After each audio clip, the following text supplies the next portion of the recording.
का त्याग कर, अब मैं अपने शरीर का त्याग करूँ। सखी ने उनका वचन सुनकर कहा कि हे सखी, शरीर का त्याग न करो, किंतु किसी ऐसे वन को हम लोग चले जिसके विषय में तुम्हारे पिता भी अनभिज्ञ रहे।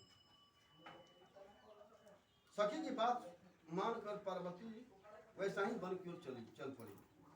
इधर हिमालय अपनी पुत्री को घर में न देखकर उनको खोज करने लगी। फिर पार्वती कहीं नहीं मिली। तब उन्होंने अपनी सेना को लेकर उनको खोजने के हेतु जंगल उनको खोजने लगे।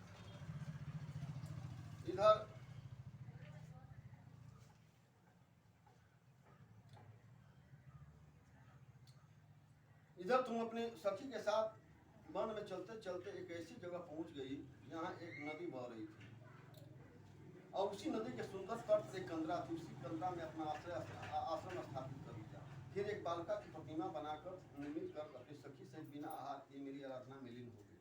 और भाद्र शुक्ल पक्ष की तृतीया तिथि को शुभ अवसर पर तुमने मेरा सविधि पूजन किया और रात्रि में जागरण कर गीत व्याधि से मुझे प्रसन्न किया। उसी व्रत के करने के फलस्वरूप मेरा आसन डोला और कारण बस उसी क्षण में उसी स्थान पर पहुंचा जहाँ तुम अपने सखी के साथ रह गई। वहां जाकर मैंने तुमसे कहा कि देवी मैं तुमसे बहुत प्रसन्न हूँ, तुम इच्छित वस्तु मांगो। तब तुमने कहा कि हे मेरे देवता, यदि आप मुझ पर प्रसन्न हैं तो मुझे अब पति के रूप में प्राप्त हो। मैं तथास्तु कहा और पर्वत कैलाश पर लौट आया। तुमने प्रातः काल वो प्रतिमा नदी में विसर्जन की। फिर तुम्हें अपने सखी के साथ इस महाव्रत का पारण किया। उसी समय हिमवान भी तुम्हें खोजते हुए वहां आ गए। जब दूर से तुम लोग को नदी के तट पर देखा तो दौड़ते हुए आए और तुम्हें अपने गले से लगाकर विलप कर रोने लगे और विलाप करके बोले कि हे पुत्री, इस भयानक जंगल में जहाँ सिंह, व्याघ्र और भयावह इस वन में कितने जानवर हैं, तुम यहाँ किस कारण चली जाएगी। तब पार्वती ने उत्तर दिया कि हे पिताजी, मैं पूर्व में स्वयं सिद्धि को समर्पित कर चुकी हूँ। आपने बात नहीं मानी, इसी कारण मैं यहाँ चली जाएगी। हिमान ने उन्हें धौर्य बधाया और कहा कि हे पुत्री, तुम्हारी जो इच्छा है वही होगा। मैं तुम्हारा विवाह शिव जी से ही करूँगा। अब घर चलो।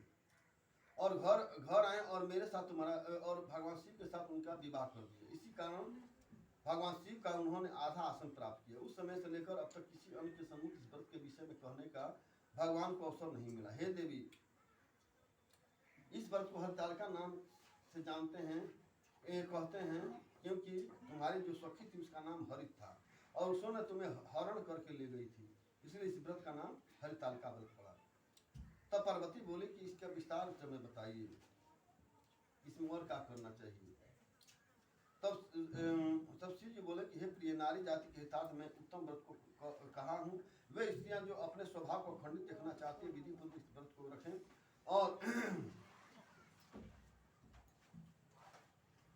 और उस दिन पूरे दिन व्रत करके बहुत से सुगंधित युक्त पुष्प, गंध और सुगंधित धूप दीप से पूजन करें और समस्त रात्रि जागरण करें।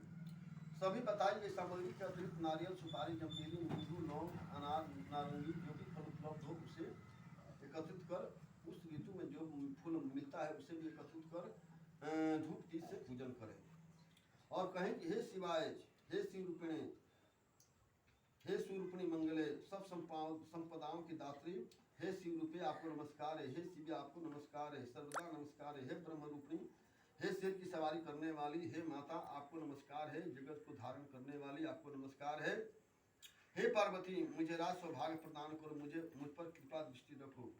इस तरह से प्रार्थना करनी चाहिए। उसके बाद तत्चित होकर विधि से कथा श्रवण करें।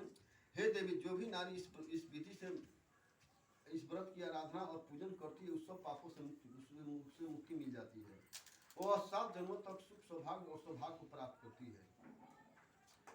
जो नारी तृतीया के तिथि को व्रतादि न करके भोजन या खान पान करती है 7 जन्मों तक बंध्या रहती है और सदा दरिद्र रहती है। उसे क्षुब्ध रहना पड़ता है और सर्वदा दुखी रहती है।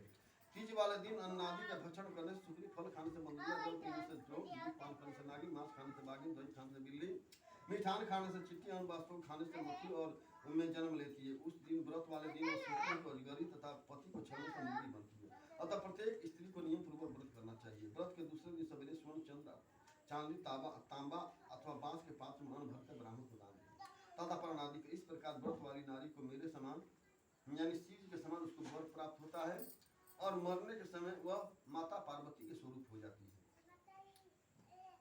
इस हरतालिका की कथा भाग के स्मरण से प्रत्येक प्राणी को 1 सहस्त्र अश्वमेध और सैकड़ों वाजपेयी जप करने का फल पूर्ण फल मिलता है।